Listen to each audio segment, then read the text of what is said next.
Perfect, thank you. So good morning and welcome back to our Community Health Profile launch series. This is the 5th of a series of 11 that we have at the minute.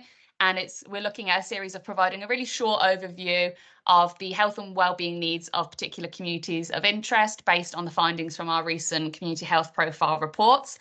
So today we're going to be talking about the Irish Community Health Profile and the health and wellbeing needs identified within it. So we've got a pretty packed agenda for today. We're going to spend kind of the first 5 minutes or so just going through what the session is going to be looking at. We will be using Mentimeter today as well to make sure that it's not just me talking at you for a full hour straight, because I know that nobody enjoys that. So we can kind of get acquainted with that and get set up on the system.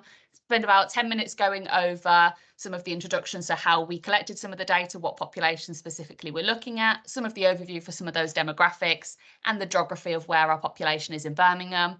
Spend about 20 minutes going over the key health inequalities that we identified in the profile. Because of the limited time we've got today, I will just make a note that we've only got about time to look at one key piece of information per section on the report. So it's not going to be a complete comprehensive understanding of the health and wellbeing needs immediately. So please make sure that you use this webinar as a start point and go and read the full report kind of after the webinar if it's of interest to you. We've got about 10 minutes in on how we can use the findings from the webinars, what we can take away from today. And we've also got some next steps for engagement. So there is an upcoming funding opportunity that's live at the minute that we'll talk about, that if you're interested in working more with the Irish community in Birmingham, that would be the perfect opportunity for you. And then we've got about 10 minutes for a Q&A. Just some quick housekeeping before we kind of get into everything. Fairly standard webinar rules. I would just kind of recommend that everyone stays muted and turns off the VPN. Not that I don't want to hear all your lovely voices, it just makes things run a bit smoother. If you want to unmute to ask any questions at any point, feel free to. I can't see who's raising a hand or anything, so just kind of like shout out if you've got any questions. There should also be a Q&A and the chat function if you want to pop any questions down in there. And the Mentimeter that we'll be using should have an anonymous Q&A function. So if you want to kind of write down a question without asking it out loud, kind of got a couple of different ways that you can ask questions in the way that's best for you. We will be sending out a copy of the webinar slides, hopefully by the end of today, depending on how quickly I can get everything put together. And the recording will be live on the Healthy Brum YouTube channel. We're also going to be sending around after the webinar a quick feedback form. So if you could please kind of fill that out, it only takes 5 minutes, just kind of lets us know how to improve. If Joe, you could pop that in the chat as well at the beginning, because I know it's useful to have the link right from the start. And just kind of note for everyone today, because I'm screen sharing, I've got 2 screens. So if I'm looking away, just kind of let you know what's going on there. So in terms of how to use Mentimeter, if anyone's not used it before, it's basically just an online Q&A interactive platform to help us make the webinar a little bit more engaging. So you can either access it on a desktop or on a mobile device.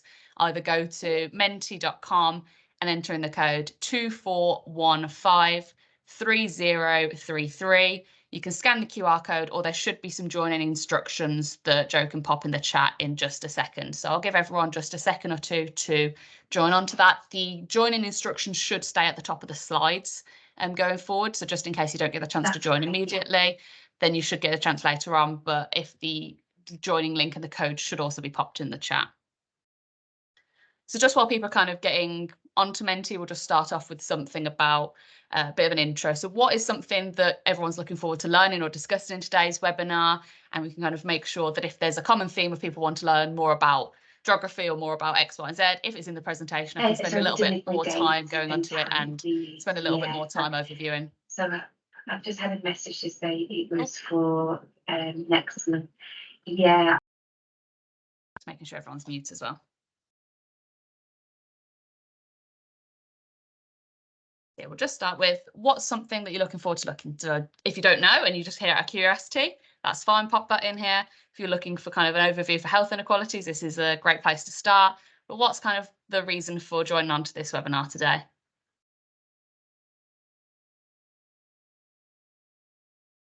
Just try and see if people can get on to Menti is kind of the main purpose of this question. So hopefully we get an answer through at some point soon.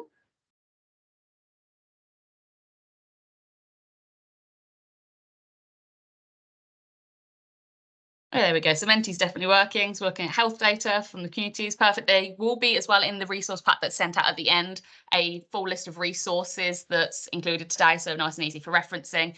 If you do want to kind of learn more about a particular topic, as I said, I would recommend going and reading the full section in the profile, because it will have more sources of information and a little bit more detail than what we're able to cover today in just this kind of short webinar. So a couple of videos I've been able to get onto Menti.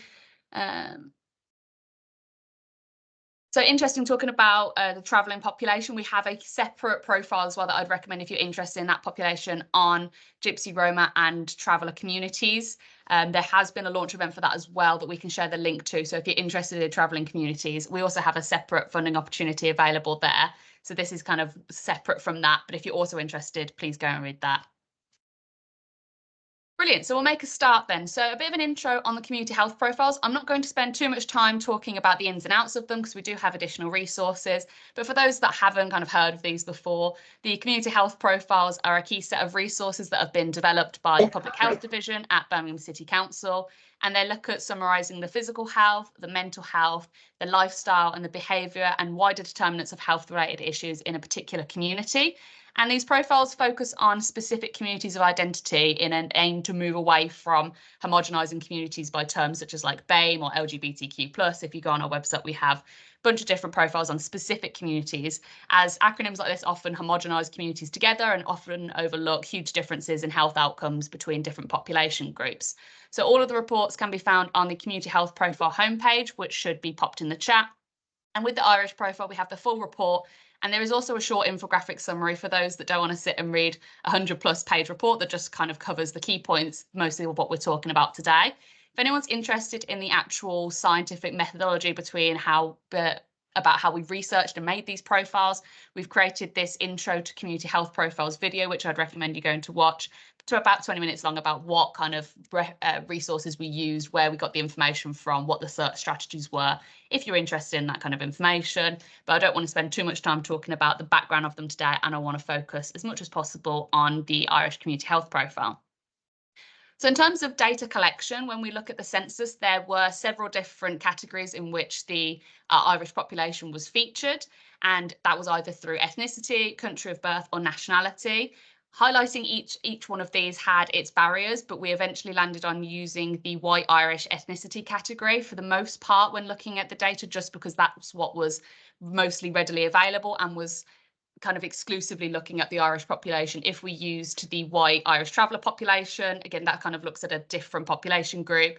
If we look at white British, that only includes Northern Irish and doesn't include those from the Republic of Ireland.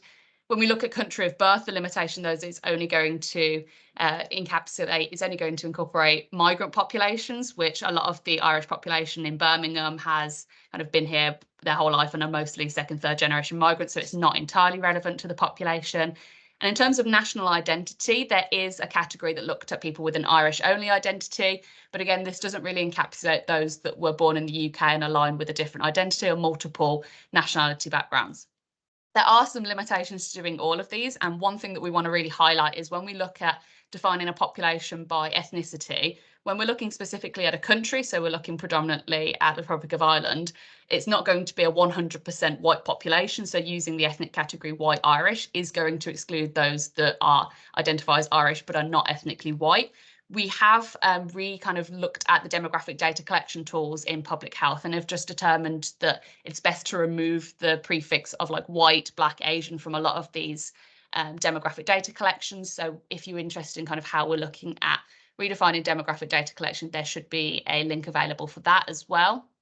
And in the profiles, just in general, some of the data is going to be stronger than others.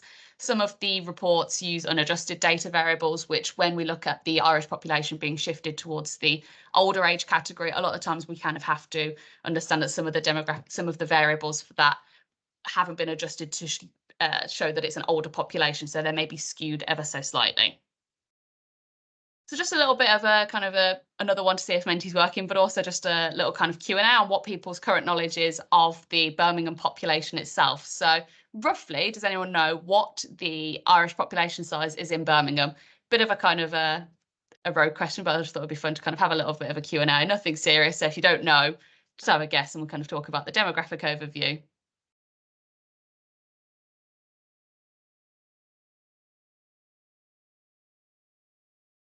Also gives me a good chance to have a glass of water. So someone's obviously very keen. Is there anyone else that kind of wants to have a guess?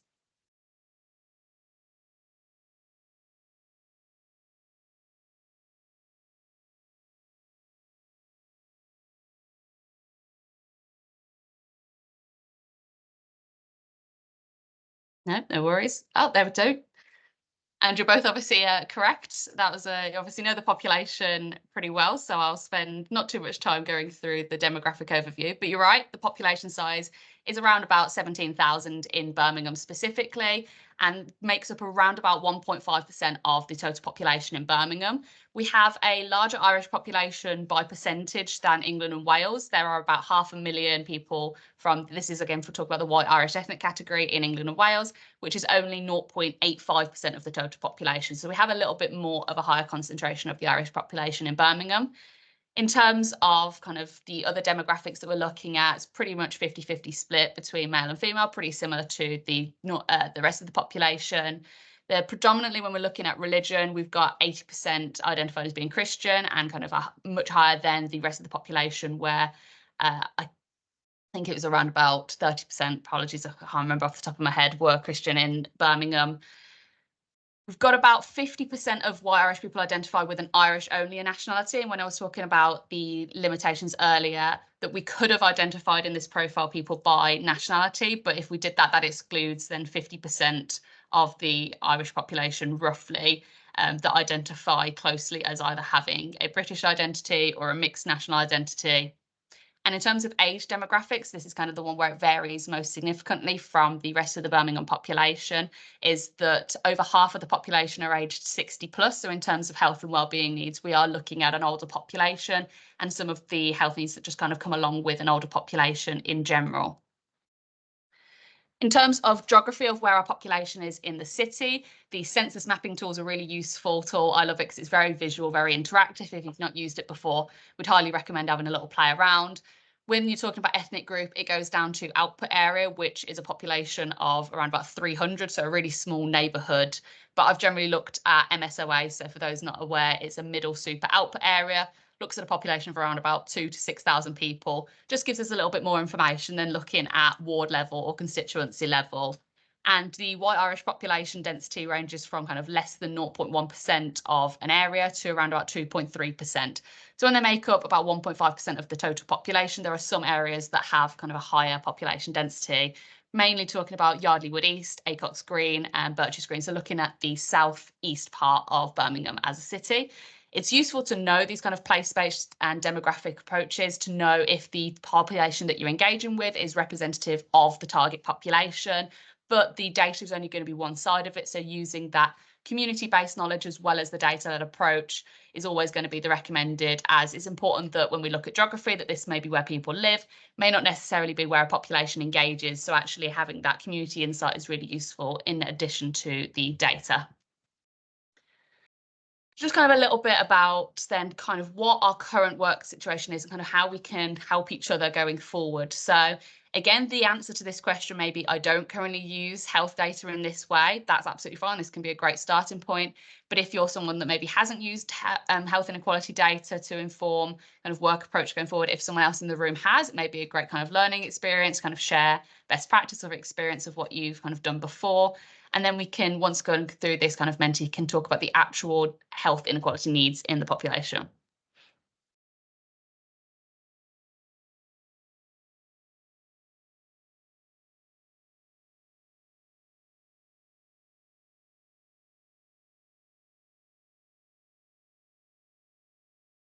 No, that's fine. So we can use this as a great start point then to hopefully shifting that towards how we can use it. Not yet currently. Just really useful for me to kind of see where people are kind of coming from in this room, what your kind of current level of knowledge and experience is. But that's absolutely fine if we're kind of starting from ground zero. So we can kind of start from the start and we can work our way up. Brilliant. So this kind of might lead into, I can probably assume where this is going to sit at the minute if people currently don't use this information in their work, is kind of how confident do we feel in identifying the health needs of the Irish population compared with maybe other groups that you've worked with or other groups that you're aware of in Birmingham. If people currently don't use this in the work, I can kind of maybe say guess where this might sit, but just want to kind of see where our knowledge is before we get into the the actual data.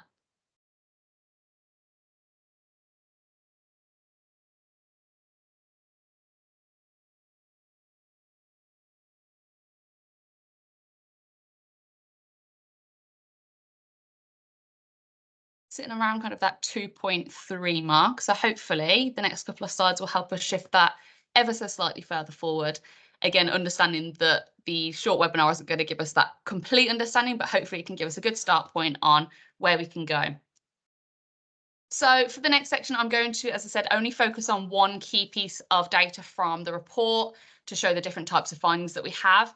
Where possible, I'm typically going to present where we have some of the best quality data, either that's identified from a large scale study or national databases, including findings that talk specifically about the Irish population, as in a lot of data sets, they are just grouped in with kind of the white ethnic group, and it's hard to differentiate between the white British population compared to the Irish population compared to any other white ethnic groups.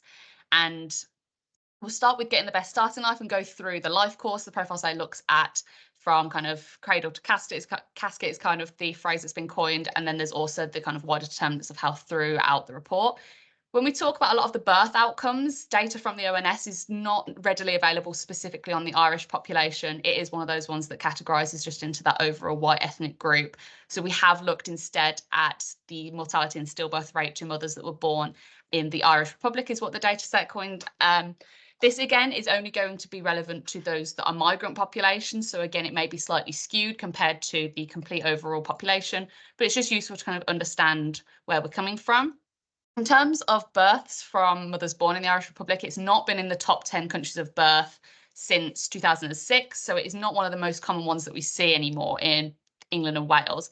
However, we do have some data to show that birth outcomes may not be as good as the rest of the population in terms of infant mortality and stillbirths. So in terms of infant mortality, it's around about 1.6 times higher in the Irish population. Sorry, I think I've written that the wrong way around. I'll fix that. In terms of stillbirth rate, we're looking at around about 1.7 times higher in mothers born in the Irish Republic versus mothers born in England and Wales. And this is the rate that you see on screen is per 1,000 live births. So there's 6 per 1,000 live births, stillbirths among the Irish population. In terms of mental wellness and balance, we cover a whole range of topics in this section of the report, from mental health, alcohol, smoking, domestic violence. So again, we can only pick up on one. And one of the biggest kind of reports that we used, or surveys that we used throughout this report, was the Health Survey for England, as it kind of shows a large population group. And it does specifically report on the white Irish population. And it reports specifically on alcohol consumption. So it was the, I think the Irish population was one of the highest for alcohol consumption on a weekly basis. So 2/3 of the white Irish group reported that they drank alcohol at least once per week. And this was higher than all other ethnic groups, including the white British population. In addition to that, around about a fifth, so 18% of the white Irish population reported alcohol consumption on at least 3 or 4 days per week. So some of those kind of unhealthy habits associated with large alcohol consumption or frequent alcohol consumption. What also I wanted to highlight is the Public Health England reported on alcohol admission rates per population group. So it's kind of a confusing statistic, but I'll kind of break it down. That the hospital admissions, this is for males only, looks at all cause versus alcohol related. So in theory, the hospital admission rates for all causes should be roughly the same as the total population size for England and Wales, which is what we see. For Irish men, 0.8% of all hospital admissions for all causes were among the white Irish population, which, when they make up 0.85% of the England and Wales population, seems fairly aligned. We can look at specific admissions for specific things. So we can look at alcohol-related hospital admissions. And if the admission rate is higher than the total population rate or the all-cause admission, the Public Health England report typically shows that this is going to be a disproportionate number of alcohol-specific admissions. So for both the white Irish male and the white British male population, they kind of showed dangerous drinking habits, so had higher hospital admissions for alcohol-related admissions than all-cause admissions. And although the percentage numbers look much smaller for the Irish population, again, this is because it's a smaller population to start with. So even though it's less than a 1 percentage point different, 0.8% to 1.1% is a 37.5% increase. So we're looking at a disproportionate amount of alcohol admissions. But this was typically seen for the white British population, both male and female, the white Irish population, both male and female, and was only seen in the Indian population and the other white ethnic group that had higher amounts of alcohol-related admissions compared to all-cause admissions. In terms of healthy and affordable food, we saw roughly similar amounts of obesity in the white Irish population compared to the white British population, but this was significantly higher than for a lot of other population groups in England and Wales. So although typically white British was used as our comparator, they both showed high levels of obesity and overweight. So in terms of BMI for white Irish men and women, it was an average BMI of 27.2 reported in a health survey for England, and anything over 25 was considered overweight. They also, in this community health profile, showed similar dietary patterns and among the white Irish and white British population, which may explain the similar levels of overweight and obesity.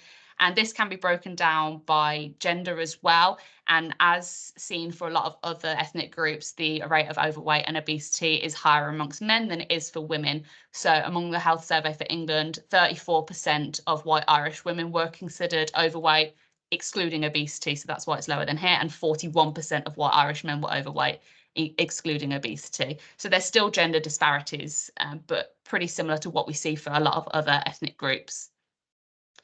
In terms of physical activity, we look at the Active Lives survey, and the definition for physical activity here is a population that completes 150 minutes or more of moderate physical activity per week. This can also be defined as more than 75 minutes of vigorous physical activity per week. And it's defined that anything that raises the heart rate, so a brisk walk, was enough to classify as moderate physical activity, whereas vigorous intensity activity is anything such as like running that's high intensity. Typically, the Irish population was more active than the white British population in England. So we had 71% meeting that 150 minutes level compared to 63% of the white British population. But the limitations here is this is about all of the information that we can get on the Irish population from the Active Lives survey. In all of the other information, so in terms of physical activity preferences or any potential like opportunities for action. So why is the population more active is a bit of a kind of an unknown in terms of the data. So it may be kind of worthwhile investigating further to kind of find best practice on why the population is one of the most physically active of those that we have seen. In terms of living, working and learning well, I reported on employment and self-reported health primarily. So in the population, this is in Birmingham again, 44% were economically active, so a bit lower than the Birmingham average population at 56%. However, this is going to be closely linked to the age of the populations. As we can see there, there's just as many white Irish people in Birmingham that were in employment in 2021 as that were retired in 2021. And when we saw in the earlier slides that 50% were aged, I think it was 60 or over, that aligns quite closely. And again, with self-reported health, that also kind of aligns that being in good or very good health typically decreases with age across all population groups. And as this in the census wasn't adjusted for age is potentially the explanation for why the white Irish population, only 65% of them reported being in good health in the 2021 census compared to 76% of the white British population. In terms of protect and detect, we've highlighted the rates of new STI diagnosis. So UKHSA reports annually on STI diagnosis by ethnic group. And we've got almost double, not quite, diagnosis of new STIs among the white Irish population compared to the white British. So in 2022, the rate of STI diagnosis or new STI diagnosis in the white Irish population was 888 per 100,000 population, compared with 492 per 100,000 population in the white British group. And this was the case for specific STI risk on all STIs that were reported in this. So this included chlamydia, gonorrhea, syphilis. It also included herpes, which had a prevalence of or diagnosis of 35 per 100,000 in the white Irish, and also Genital warts that had 41 per 100,000 white Irish compared to 38 per 1,000 among the white British population. So in total, we saw a higher prevalence across the overall STI diagnosis and all the specific STI risks. So potential intervention there could be looking at STI testing services and promotion of those services in Birmingham. In terms of aging and dying well, again, there's limited across pretty much all of the population groups understanding of specific health needs among our older population. However, we can typically see that because the white Irish population in Birmingham is a lot older than maybe some of our other demographic groups, there's a lot of the health and wellbeing needs associated with being in an older age category. So overall, we've got 43% aged 65 and over. And the health inequalities that we identified in the report do typically reflect the experiences of an older population. So we've identified experiences of loneliness or isolation, and although this is not exclusive to an older population, the data typically shows that the risk of loneliness and social isolation increases with age in all population groups. So again, when we have a population that is made up of a large amount of people that are age 65 and over, we're likely going to have more people that are exhibiting experiences of loneliness. In terms of experiences of fall required in the medical attention. So this is from the GP patient survey. Around about 3% of the Irish population said that they reported 2 or more falls that needed medical attention in the last 12 months, compared to just under 2% in the England average. So again, it's only slightly higher, and this is likely associated with just having a higher older population rather than necessarily having a higher likelihood of experiencing some of these inequalities. In terms of dementia, it was assumed that there might be around about 10,000 Irish people in England with dementia, but this was from 2011.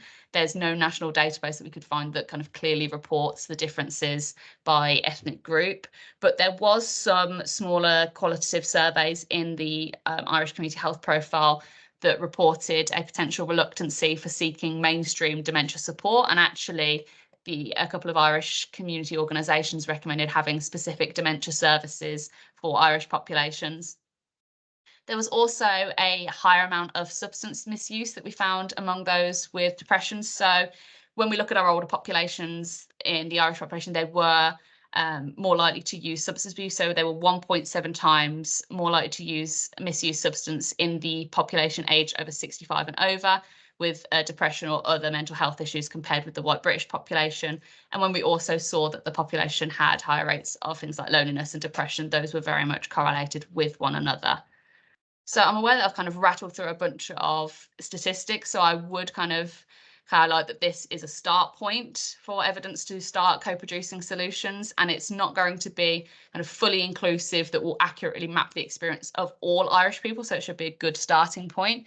And something that I want to highlight that is the same across all of the population groups that we've talked about throughout our community health profiles, that the inequalities are typically going to be compounded by intersectionality. So Irish people that have a disability or a long-term health condition are likely going to experience worse health outcomes than those without a disability. But that is not, again, unique to this specific population, but just something to consider, that just identifying health and well-being based on one factor of someone's identity, in this case looking at ethnicity or nationality, is not going to be kind of comprehensive to understand the health and wellbeing needs. There were some other key parts of data that we identified in the profile, but again, we've not had time to manage to go through all of them today, but just some of them are on screen in terms of experiences of bullying at school. So nearly half of white Irish pupils reported bullying in school, which was the highest compared to all ethnic groups, and it was only 35% among white British students.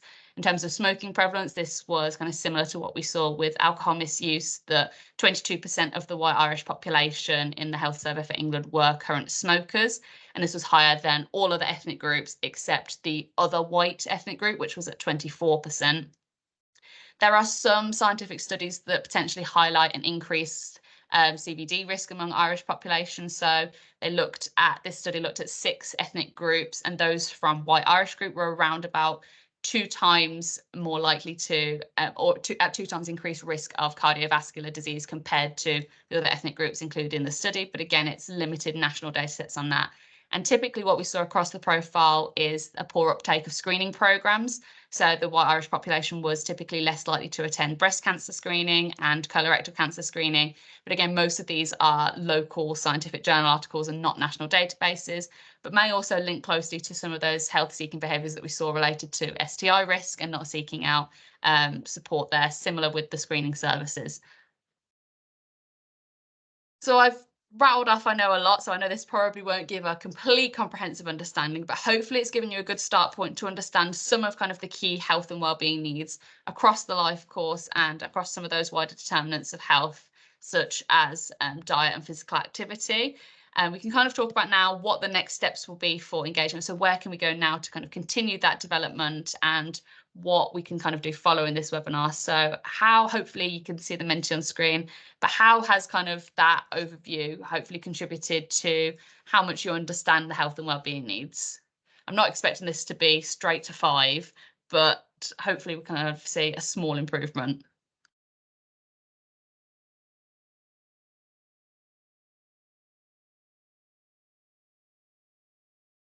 Great. So we've got that kind of small shift from kind of around about the 2.5 to around about the 3.5.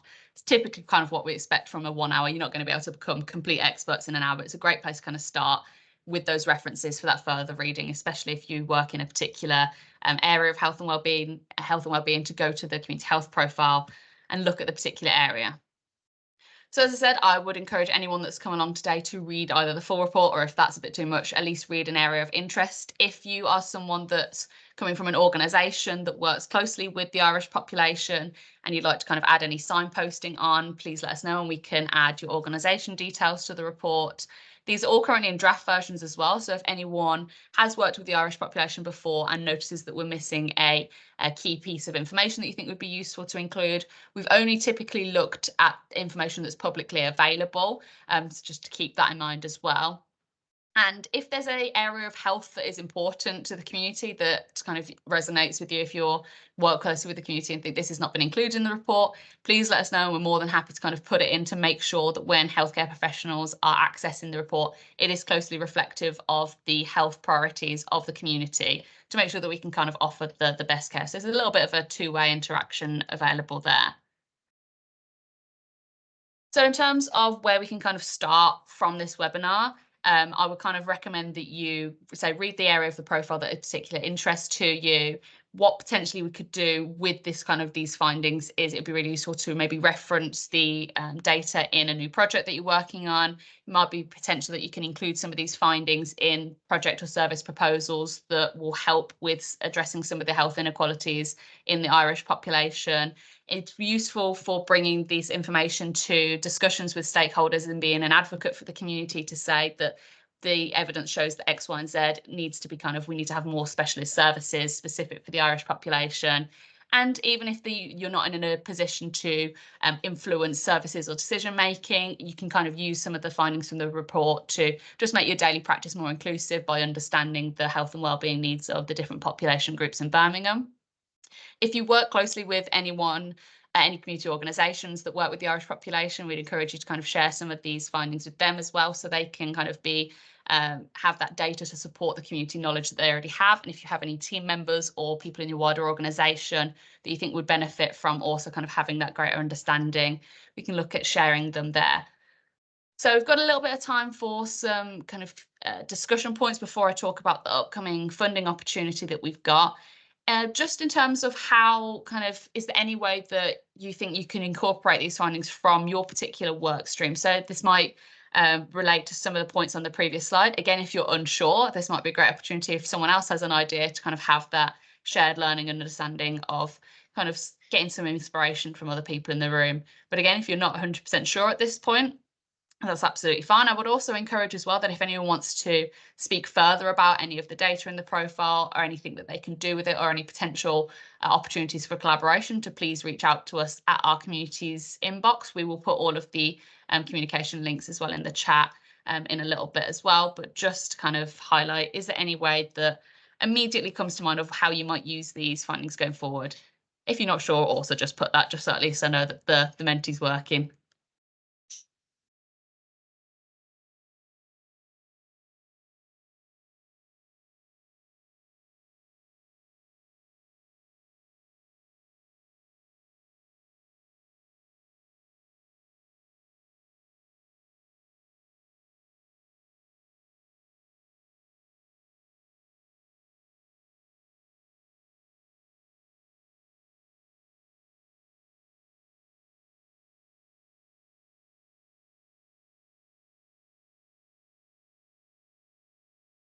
I'll move on. If you have anything that comes to mind, you should still be able to access the question for the next couple of seconds. Oh, there we go. There's the response. Yeah, exactly. So although this report looks as much as possible at the Birmingham population, what you'll find across most specific population groups is that data is often not even available at a national level. So a lot of the data will be kind of applicable across the UK because a lot of the findings are not Birmingham specific. The only thing that across the reports that are really kind of localized is the census information. Instead, I would really recommend looking at the census mapping tool.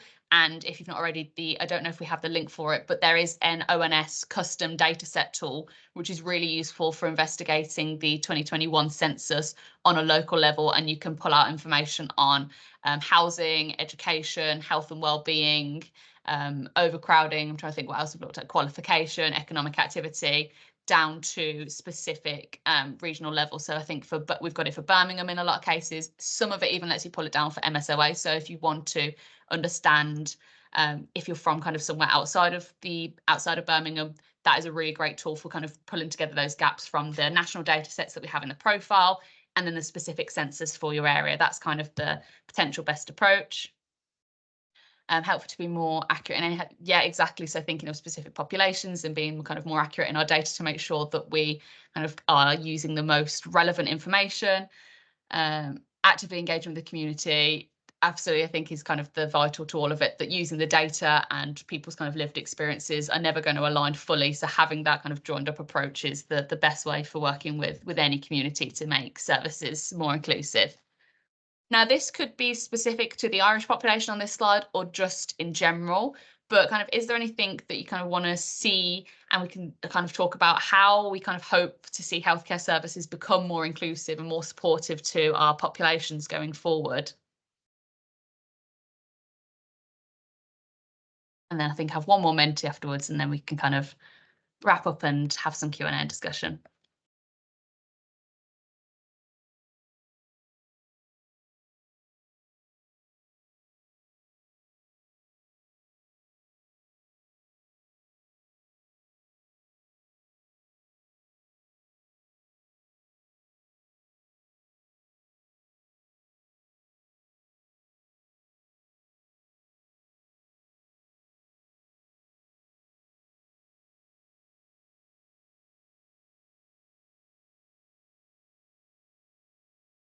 Give it just a second more. So if not, you should be able to access it afterwards on the Menti. So yes, so if you weren't in the webinar at the beginning, I mentioned that when we talk specifically about the Irish travelling population, we have a separate community health profile that looks specifically at different travelling populations. So we have the Gypsy, Roma and travellers community health profile. The information there often covers Irish travellers, but again, the way that data is reported for travelling communities is so varied that it's really difficult to just pinpoint Irish travellers. So no, I've just seen your second comment screen. Yeah, don't worry at all. But I would highly recommend that if you're interested in travelling populations to go and also look at that profile. There is also one of these webinars already on the Healthy Brum YouTube channel. So if you want to kind of have a little bit of a brief video overview, would highly recommend looking at that. And there is also a funding opportunity specific for the traveller communities, as well as this separate kind of just Irish non-travelling population.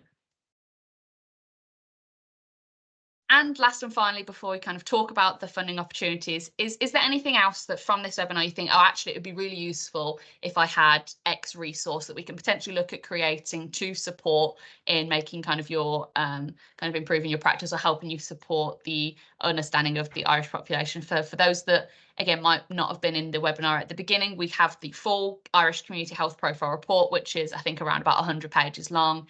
There's this webinar, and also there's a short infographic summary, so kind of a one-page long visual representation of some of those key health inequalities. It's really short and snappy. But is there anything else that you think would be useful for us to create for you to help kind of improve your practice? Just so we kind of have a note of potentially what we can do to support you further.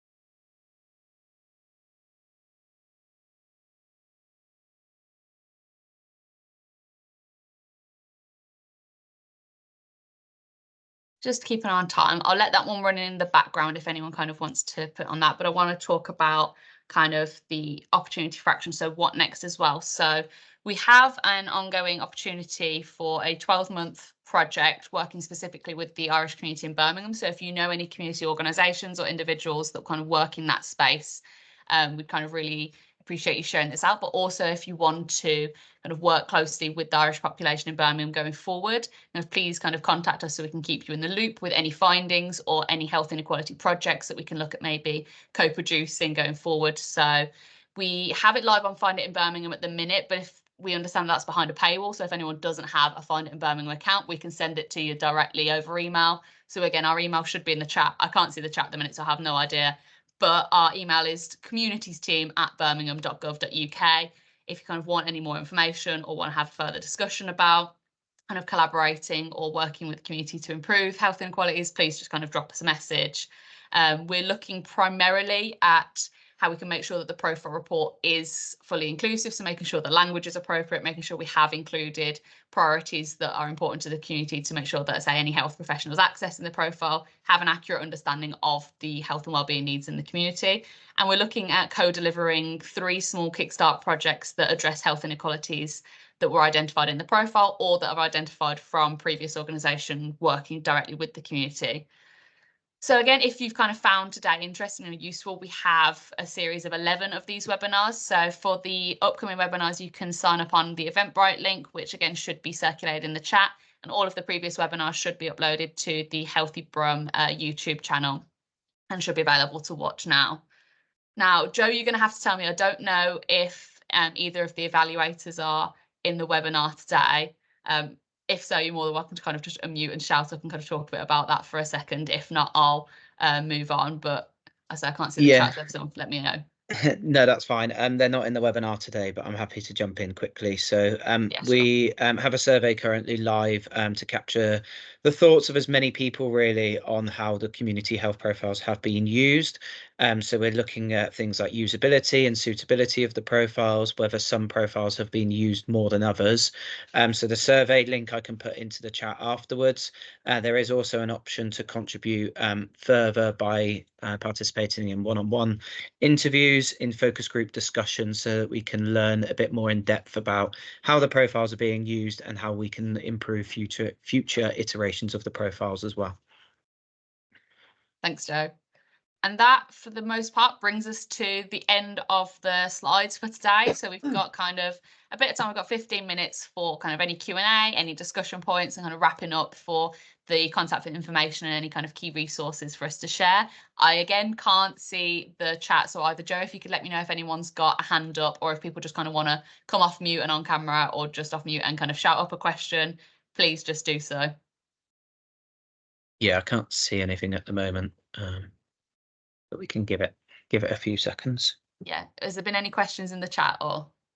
No, there hasn't. Okay. What I could do as well in a minute, if there's no questions immediately, is I can turn off the recording and we can kind of have a little bit of off-recording discussion, because I know some people just kind of prefer that. If there's no hands up at the minute, I will go over just the key kind of contact information and key links, and then I'll turn off the recording for kind of a final 5-minute discussion. So the main kind of resources to kind of pick up from this webinar is our communities team inbox. So again, if you have any questions or think that this could align with any work that you do, please kind of drop us an email. All of the profile reports, there's 25 in total of these reports, are available on our community health profile homepage. Along with each of them will have an associated webinar like this, an infographic short summary, and some of them have had previous engagement with different community organisations in Birmingham. So great for kind of looking at any kind of work or any community organisations that you might want to work with in specific spaces. As I said, all of the recordings for this will be uploaded to the Healthy Brum YouTube channel, and I will send you a link to the recording as soon as it is live, which will likely be this afternoon or tomorrow at the latest. We also have a mailing list, so if Joe can either pop it in the chat or if he has already, I would encourage anyone to sign up. This is where we post information for any other upcoming webinars we have, any other resources, any funding opportunities, or any kind of opportunities for collaboration. So if this is kind of a space that you work in frequently, we'd highly recommend you to sign up. And if you kind of enjoyed today, or if you've not enjoyed today, either way, could you leave some feedback just to make sure that we get these going as smooth as possible going forward? Now, in the resources, as I said, there is some references and some further reading on if you're interested in kind of like picking up where we got some of this data from without having to go into the full profile report. So I'm going to stop screen sharing there. And Joe, if you could stop the recording there as well, just if anyone has any kind of questions that they want kind of off recording.